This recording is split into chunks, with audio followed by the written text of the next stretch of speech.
Hello everyone, I'm Shivang Mehta. In this session, we are going to analyze HDFC Fixed Maturity Plan 1861 days March 2022. NFO of this plan is opening on March 4 and it closes on March 8. This plan is suitable for moderate risk appetite investors and who wants to take advantage of interest rate fluctuations. So let's go ahead and let's dive deeper into the details of this new NFO. So what is FMP? FMP is fixed maturity plan.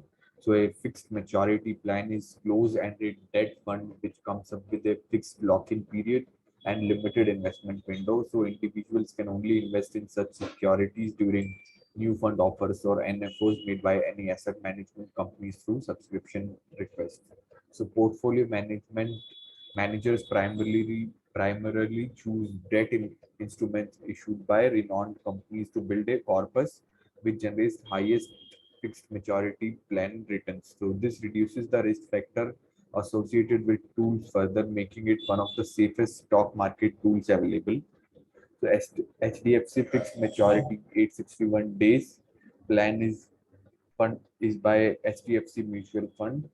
So as we know, it is opening on 4th March, closes on 8th March. It is category is debt, type is close-ended fund, minimum investment is 5,000, followed by other investment plans are growth, IDCW quarter.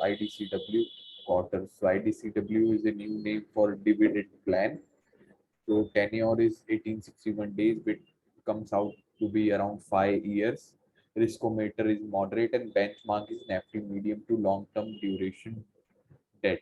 So scheme detail, the scheme is close-ended income scheme comprising thereunder several investment plans which seek to generate income through investment in debt, money market instruments and government securities maturing on or before maturity date of respective plans. Under this SID, a plan of 1861 days tenure is launched with NFO on March 8th. The objective of this plan under the scheme is to generate income through investment in debt and money market instruments and government securities maturing on or before maturity plan of respective plans. So asset allocation is debt instruments and government securities is up to 80 to 100%, and this profile is medium, and money market instruments maximum 20% will be allocated, which is low risk profile.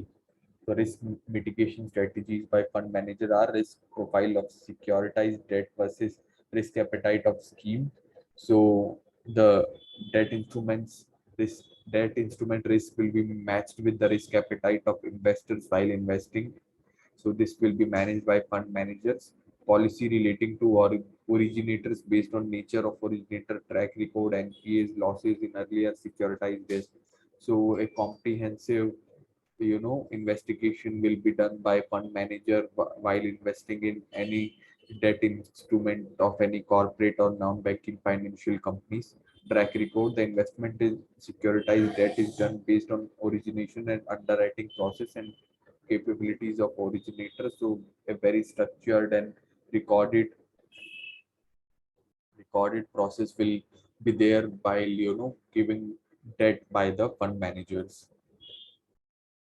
Benchmark performance, or if we see of benchmark performance of this fund. So benchmark of this fund is Nifty medium to long term index, which is given almost nine which has given 9% returns in last 3 years, and since its inception 7%. So these are all inflation matching returns. So if you have to just avoid inflation and get minimal above returns above inflation like 3 to 4%, then you can invest in this one. And ben- among all the index funds by NSE, this is the best performing index fund. So that's why fund has chose to invest in this. Peer performance, if we see, peer performance has also been similar to the benchmark like IDFC Government Securities Fund, Nippon, ICICI, SBI, all have given 7 to 9% returns in the 5 year tenure. So pros and cons. So fixed maturity plans generally don't carry risk, and hence these products are recommended in times of interest rate volatility. However, these schemes are prone to credit defaults. In case of credit risk event, investors can be in a fix in these schemes.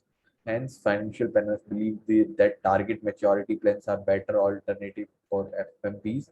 So basically, target maturity plans are nothing but your fixed deposits that we do in our banks. These means you can have a longer term fixed debt scheme with better liquidity. Should you invest in this scheme or not? So this is the most important question. So considering the current monetary policy position globally, central banks are hinting towards raising interest rate due to rising inflation and excess liquidity in system post recovery from pandemics. Therefore, investor who has moderate risk appetite and expecting 7 to 9% returns and also want to invest take benefit of interest rate fluctuation should invest in NFO. Investors who might need liquidity in short term should avoid this new scheme. People with knowledge of capital market and has high risk appetite should avoid this NFO, since capital market has been giving multi-bagger returns of around 15%, 12 to 15% easily considering Nifty 50 index. So those person who has little high risk appetite and has the knowledge and a long-term vision of wealth creation should avoid this NFO and go ahead with capital market investments. Now you should consider your risk appetite and wealth creation vision for the future and should plan to invest in this NFO or not. Thank you.